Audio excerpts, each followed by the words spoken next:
Good evening and welcome to the Greg Tompsett Sports Show. You were joining your host, Greg Tompsett. I'm joined by my wonderful partner in crime here this evening, Dalton Miller. Dalton, how we doing? How's it going? Having a little, I think, connectivity issues here. You're going in and out for me. It's probably my internet, but we're gonna power through this no matter what. I'm gonna answer the questions I can hear, and if I don't hear you, I'll just ask you to repeat them. No problem, no problem. Appreciate you jumping on. For anyone who isn't familiar, Dalton works over at the fine folks at PFN and is a fantastic follow on Twitter. Make sure you follow him there at Dalton B. Miller. And we're going to talk tonight about one interesting things we've seen in preseason, maybe a little philosophical discussion of how much that actually matters of what we've seen. But I know where your heart lies. So let's open up with some initial discussion of, on a scale of, let's say, Tony Dorsett to Emmitt Smith, like, where do you think Deuce Vaughn is going to finish in the pantheon of Dallas Cowboys running backs? Yeah, well, I mean, it's definitely up there with Emmett. We wanted to give him number 22. The entirety of Cowboys Nation is behind this very, very small man. No, honestly, it's really fun to see somebody who was a 6th-round pick, who is 5'5", 170 pounds, soaking wet, having a little bit of fun in the preseason so far. I'm excited to see it. Even if it's 3-4 carries a game as the RB3 behind that first offensive line, just to see him standing beside guys like Tyler Smith and Tyron Smith is going to be hilarious to see. I've seen so many fun comps. Like some people brought up in Lord of the Rings, when you see the hobbits running like between the legs of the horses in battle. That's been a couple good ones. It's so funny too, because there was a picture from the first preseason game where it looks like one of those challenges on Twitter was like, hey, 5,000 likes and I'll make this guy bigger and bigger and bigger. And that's what it looked like. But like, I'm going to make this guy smaller and smaller and smaller, but it's just him. So, on an actual sense of our kind of overall discussion here of what we've seen in preseason and how much it matters, I'm going to bring up the Cowboys game last night, because I won't lie, I didn't really have a guy like Rico Dowdle on my radar. Like, as a just I know the league, I know the Cowboys, but I think I kind of just superficially had, obviously Pollard and Malik Davis and Deuce Vaughn, and just kind of had those names. And I'm watching the game and I'm like, huh, that guy's pretty good. It just didn't have that on my radar. Now, is that so? I want to use that example because I'll talk about some of the hype and buzz on the Bills side of it. But how is play like that? I mean, the timing of when he was getting snaps, the way that he was playing, is that a guy who's playing himself into a legitimate role? Maybe just wasn't on the radar of enough people, or is that more of just a nice story? Yeah, I mean, honestly, at the end of the day, he might end up being the most productive Cowboys rookie. Just because, you look at 1st-round pick Mozzie Smith, he has not looked good in the preseason so far, and he had issues coming into the league. I'm very high on him eventually, but he was always going to be a little bit of a project. Luke Shoemaker, the tight end that was chosen or selected in the 2nd round, has had a little bit of a foot issue, and the Cowboys already had a good tight end on the roster. So I think Deuce Vaughn could eventually, be the top rookie from this class for this season specifically. It looked like DeMarvion Overshown could be that guy, and then he unfortunately tore his ACL, in that preseason game. So tough outing for the Cowboys when it comes to the injuries. But I think Deuce has a legitimate shot to play as that RB3 and even possibly an RB2. So as we look at some of the things, I know we talked pre-show, Bills fans are going to be terribly upset when they hear your answer here about how likely it is that the Bills may get Jason Peters, because now apparently the Cowboys may need his services back as well. How did he look last year? And is it a guy that, I mean, it's crazy that I'm even asked this at his age, looks like he still has a little bit more left in the tank? Yeah, and Jason Peters has obviously done this for so long. He doesn't need a preseason. As long as he is in shape, he'll be able to get back into it. He was surprisingly good last year.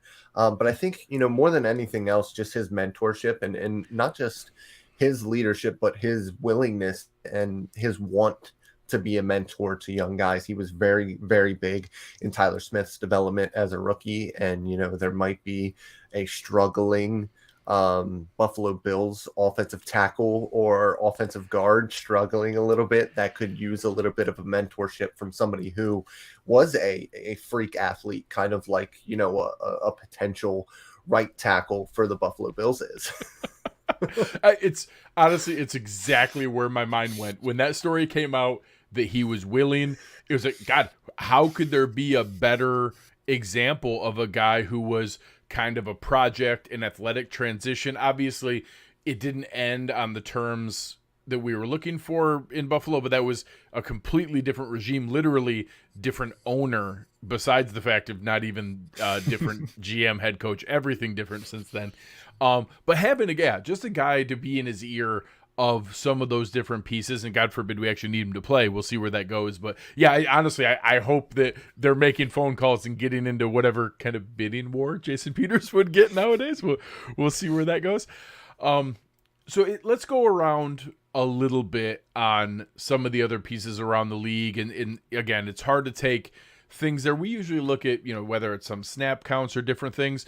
One game I was interested to see is I just wanted to see Bijan Robinson touch a football.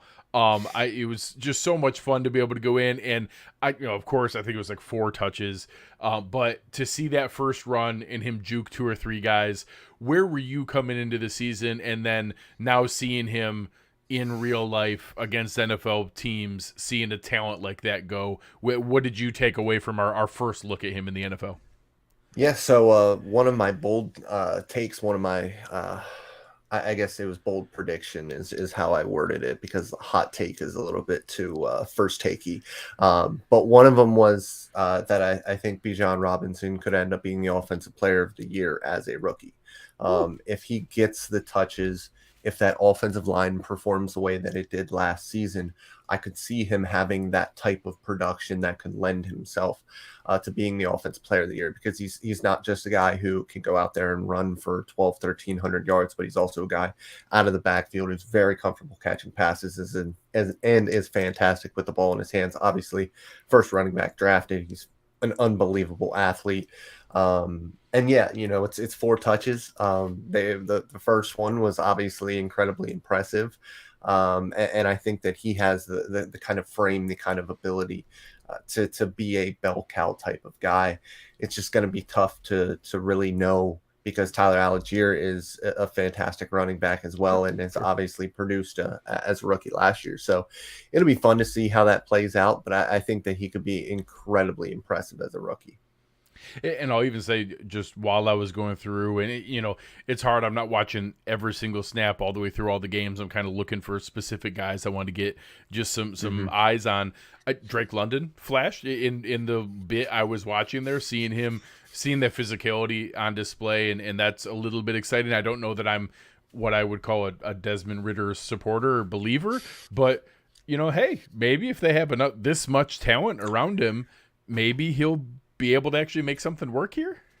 Yeah, I mean, you kind of hope at the end of the day that he's going to be their Ryan Tannehill. That's what Arthur Smith is looking for. And that's all Arthur Smith's offense really needs. He needs somebody who is going to be able to operate in under center play action, hit, over top of the linebackers and before the safeties are. And you have guys that can really take, the top of the defense up the seam. And, Kyle Pitts, who's 6'6" and runs a 4.3 and can kind of, open up those spaces over the middle for Drake London. So if Desmond Ridder can fix some of the issues that he had with consistency, being accurate, and that offensive line is able to perform the way it did last year, hopefully you have a guy who can, put that Falcons team in contention in a bad NFC South.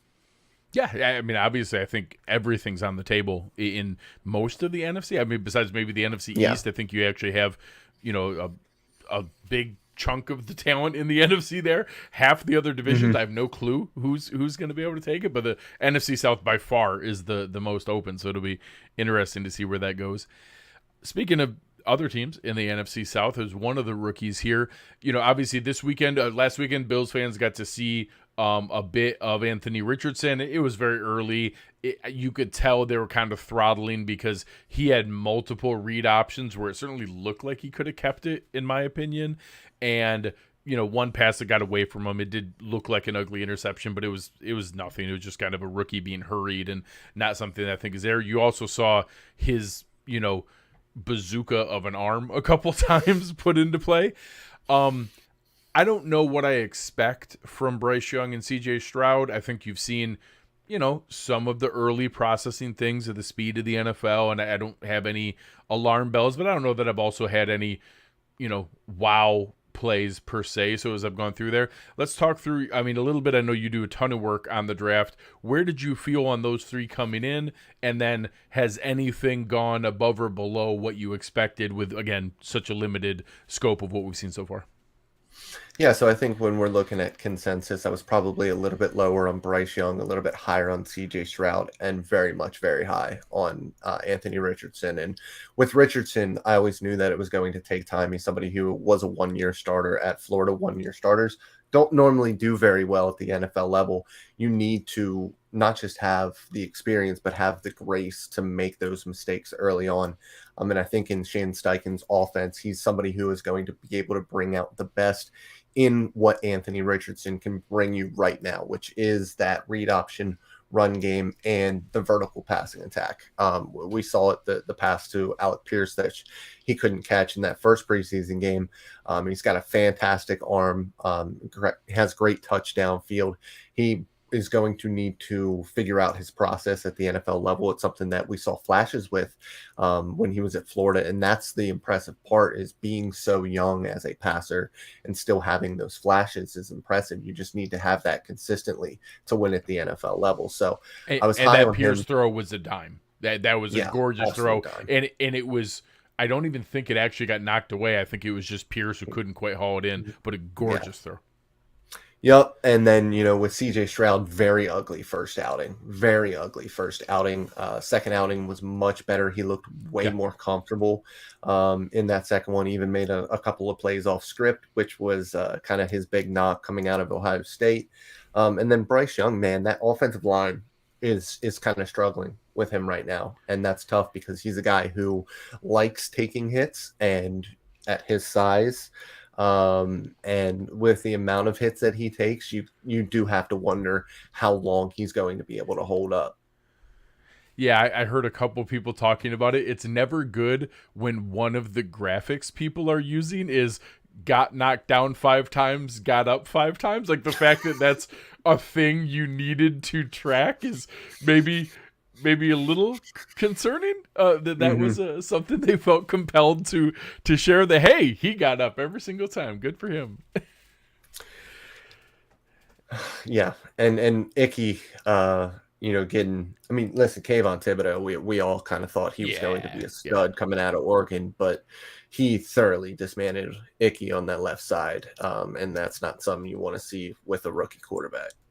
Yeah, it was a little bit out there beyond what we were kind of hoping for. So, now we've talked about some of the play. Obviously, I think most people are pretty tempered. I think every fan base, like the Buffalo Bills, has guys that they get enamored with. Everybody has their camp underdog darlings that kind of go crazy over, and we'll never get him through waivers. You have to find a roster spot for him. He'd never make it to the practice squad.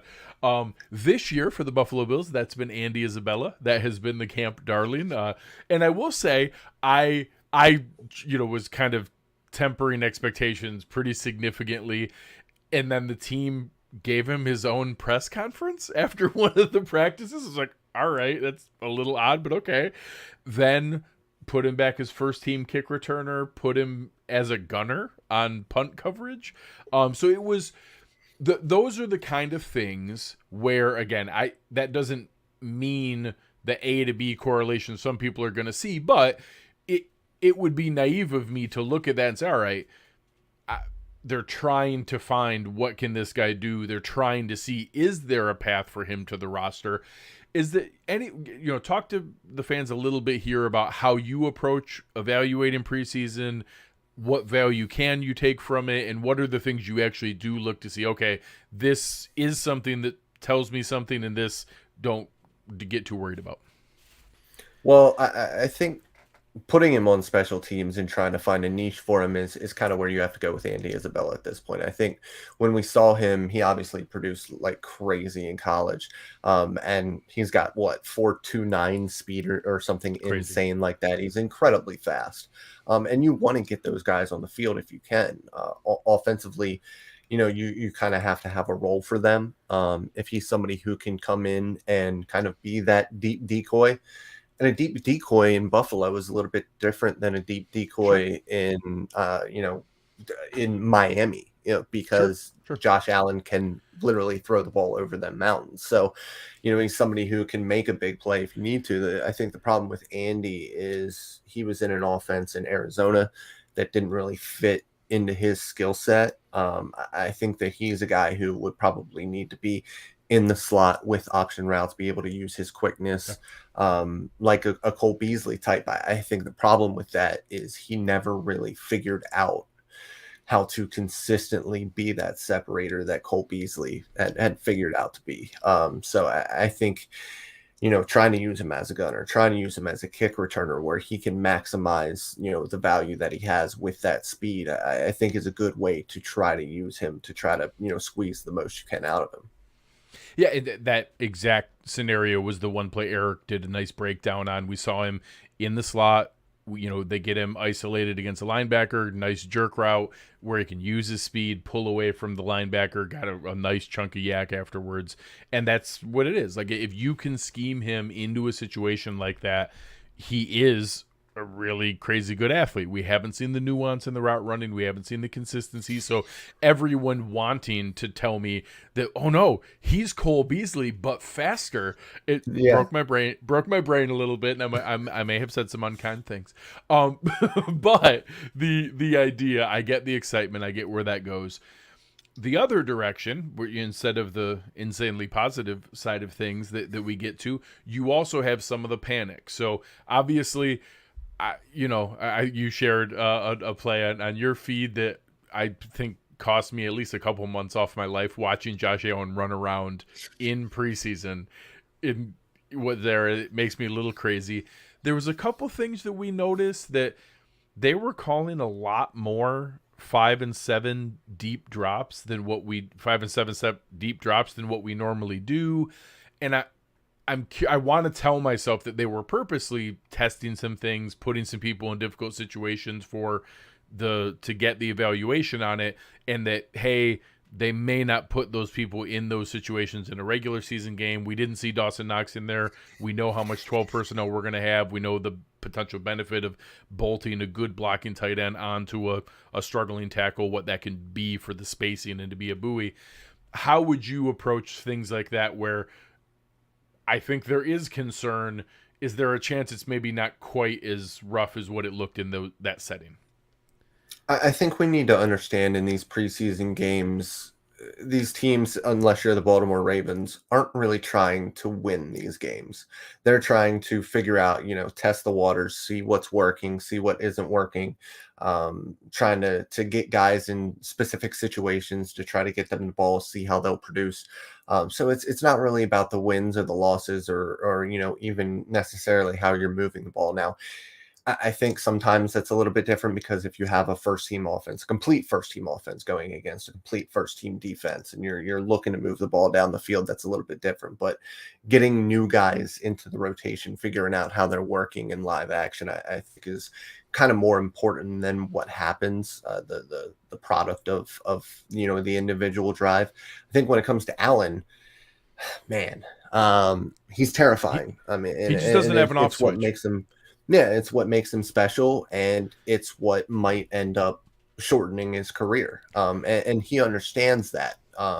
He's talked about it before publicly. It's just when you get on that field, the competitor comes out in you, and you just can't stop. And same situation in the regular season, he might be less cautious cautious. He probably will be. He'll probably turn that upfield and try to stiff arm a linebacker and then drop his shoulder on a safety, and that's just what he does. Or try to hurdle somebody for no reason. Like it's what Josh Allen does, and like I said, that's what makes him special. I mean, outside of the freakish arm talent and being 6'6", 250, and being hilarious on social media, but I think that when you see that in the preseason, it should terrify you because you're potentially losing your starting quarterback, who is your entire season, in a meaningless game. Oh God, I'm excited about how much they yelled at him about that in there. That like, well, I remember an interview in between quarters last year, and I can't remember what the game was, but there was a sideline interview with McDermott, and they were just like, "What's going on with Josh?" And he was like, "I just want him to run the ball less." He says, "I just want him to take less hits, man." Like he was like pleading during this interview for Josh to take less hits, and it's just who Josh is. He is, and I always write about this whenever I can. He is the kid who is 12, 13 years old, who hit puberty before everyone else. He's bigger than them. He's stronger than them. And that's what makes him so entertaining on the field. But like I said, very much like the Cam Newton situation, it's not one hit that's going to end it. It's the accumulation of hits that will end up getting you these little injuries that end up affecting your throwing motion, affecting your mechanics, and then your consistency goes out the window as a passer. Yeah, it's, I think what Bills fans have to hope for is that we see more of a Roethlisberger ending to a career than the Cam Newton ending. I think we all know it's not going to be the Brady ending, but having that kind of thing, at least I can live with a Roethlisberger, type of end of the career where, it kind of added up after a while, but it was still a great run and everybody's happy.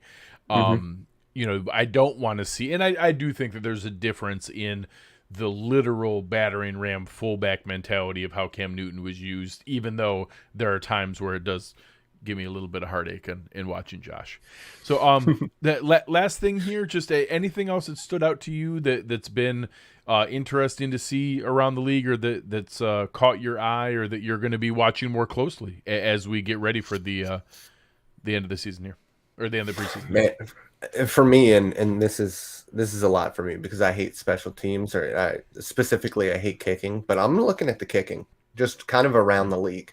You have Jake Moody out there in San Francisco who looks to be struggling, and I cringe whenever I see a kicker taken high, and that's kind of, what you see. And Jake Moody might have to very quickly get into a new situation and get out of the shadow of being a third round pick as a kicker. And it's just, we see this so often with guys who are taken highly and just, they don't pan out, they go somewhere else and it works out. But it was just kind of the pressure that came with being a high draft pick as a specialist. That just, it doesn't make a whole lot of sense to me at the end of the day, given, every great kicker that has been drafted, or that has been, in the Hall of Fame.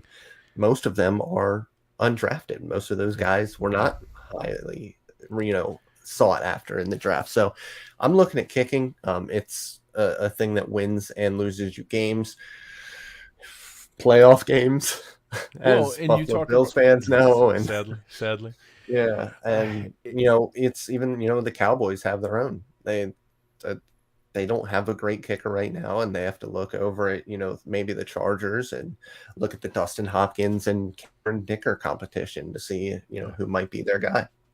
Well, look at a team that I think a fair amount of people have made a decent case has a bit of a dark horse shot. And I'm not going to even talk about the quarterback and how people feel about him off the field, but the Cleveland Browns have a ridiculously talented roster. I just listened to Shiokapedia make a case that they might have the most talented defense on paper in the league, which is a little crazy, but at least makes the point. It's pretty good. Cade York, misses a game-winning 46-yarder. Philly jumped off sides. He gets another shot from 41 yards, and instead of missing wide left, he pushes it off to the right. It's just, it can ruin a season. It can ruin a season, and it's crazy how impactful it can be. And with kickers, it can be that quick. You lose that little bit of confidence, and for a kicker, at that point, it's over.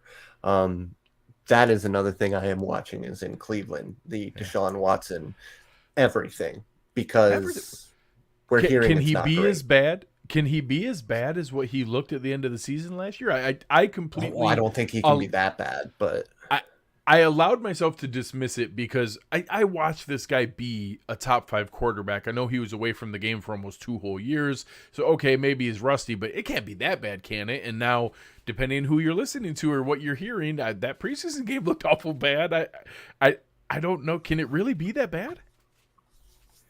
and it's the Browns, so like it would be very Brownsy for that to happen. And I feel bad, honestly. I feel bad for that fan Their base because fans don't I think deserve it. Their fans do not no, deserve it. top 5 fan base in the Okay. NFL. Yeah. But it's just it's tough to see. Yeah.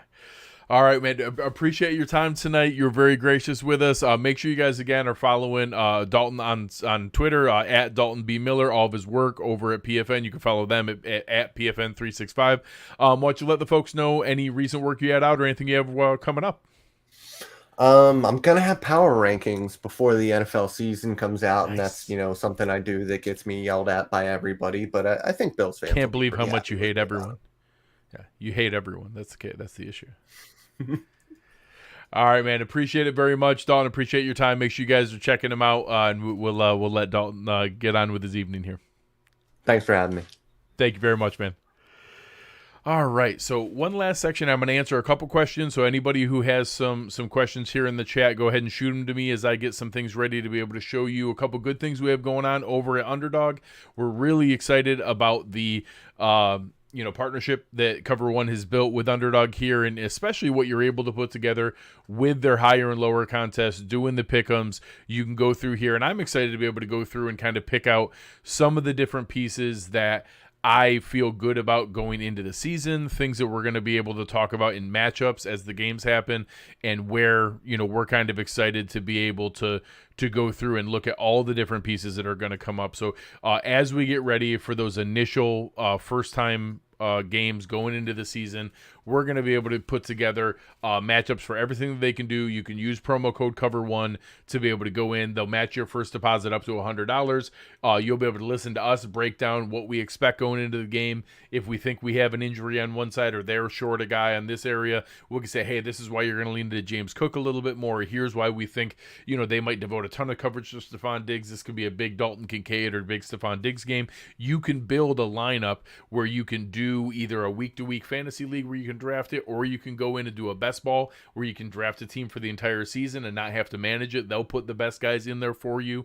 Or you can do a pick-up matchup and use our matchup information to help hopefully make you a little bit of extra money. So make sure you check them out there. You can see the show description here to be able to jump in there. But we're a big fan of what they have going on in Underdog, and use promo code Cover1 to get yourself a free match in your first deposit up to $100. All right, so some of the pieces that we've kind of talked about here with that game yesterday, one of the pieces obviously is, thank God it's preseason. I'm going to explain in both ways. It doesn't actually matter as much as it felt like in the moment, but that doesn't mean it didn't suck, because of course it sucked. They looked terrible. It's not fun to watch, and of course it's disheartening to think about how highly we consider this team and how highly we look at them. But there are times where things happen in preseason, injuries happen, different things happen where some of the sports books in Vegas do move the odds. The season win total and Super Bowl odds for the Bengals changed after Joe Burrow hurt his calf. Those are real things. Those are things that happen. The Bills played terrible on Saturday, and nothing changed. The Bills are still top 3 in Super Bowl odds. Their season win total is still 10.5, and it's still the same exact juice to bet over or under. All those things are still the same.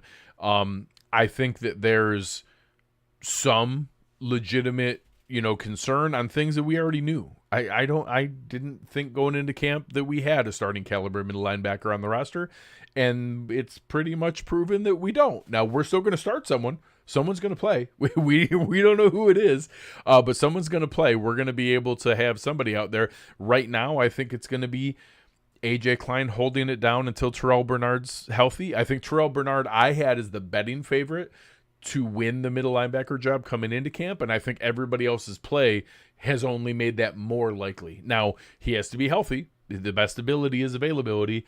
So he's got to be healthy enough to get out there and to play.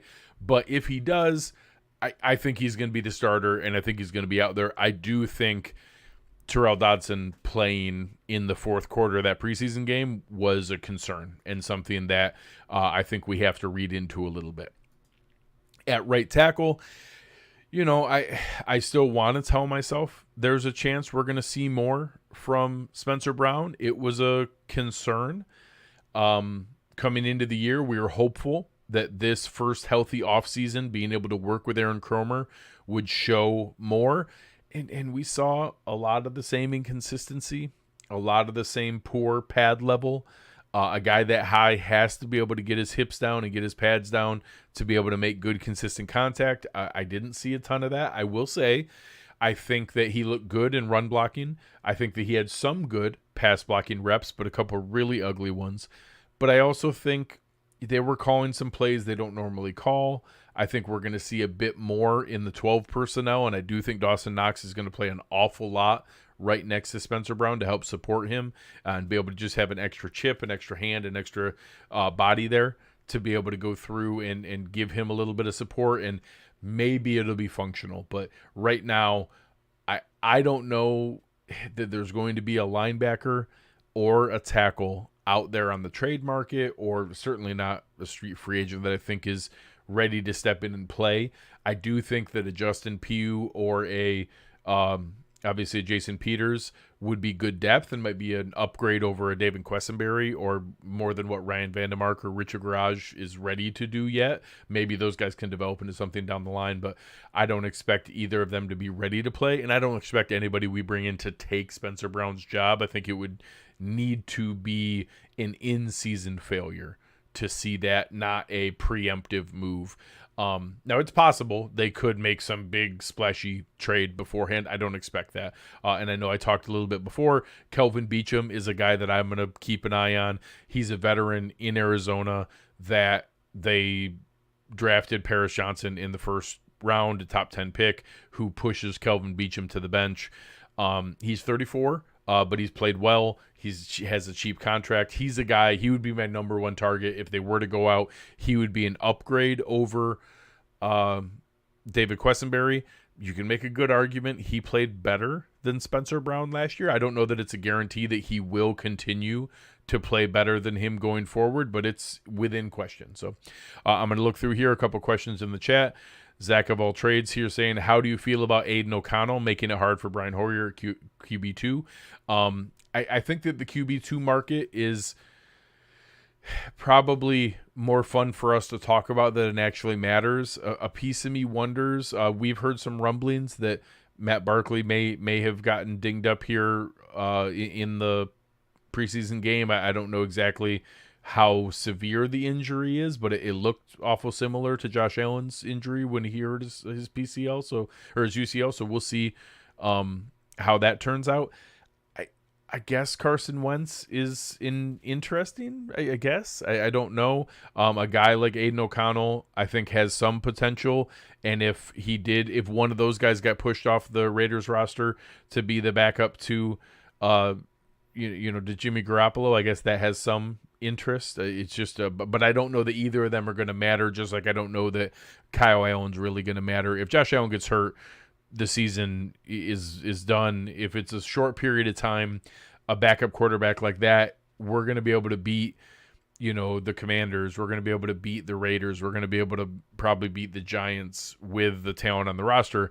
But if he gets hurt during the time of year where it's the Eagles or the Chiefs or the Bengals, we're not going to beat those guys regardless of who the backup quarterback is. So I don't know that I'm going to spend a lot of time on it because this team goes as far as Josh Allen goes, and I don't want to spend a ton of resources on something that I think only matters in a very short window of what's possible. Scrolling through here, let's see.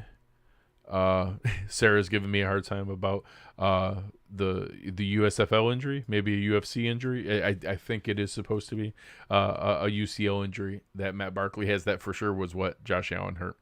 So we appreciate you guys. This has been a ton of fun to be able to go through. I'll be back with some more guests next week, talking about some other things we've seen here in the preseason. Excited about some of the guests that are coming on, but we'll continue kind of pivoting from some of the other stuff we've talked through as the summer has gone by, now into more football, and this show will I'll still give some thoughts on the Bills here or there, because of course I always will, but we'll be leaning into more things around the league, giving recaps about games each Sunday afternoon or evening after things wrap up, especially with some of the Bills primetime games when they're in Thursday, Monday, Sunday night mode. We'll be doing some stuff here with recaps after some of the fun afternoon games and the slates on Sunday, just to give you guys somebody else to talk to and to be able to come and hang out and talk some football. So make sure you guys are checking it out. Again, if you're listening here, help us out. The biggest way to be able to help with new shows that are getting started up is to press that like button. That's the modern version of word of mouth and helping other people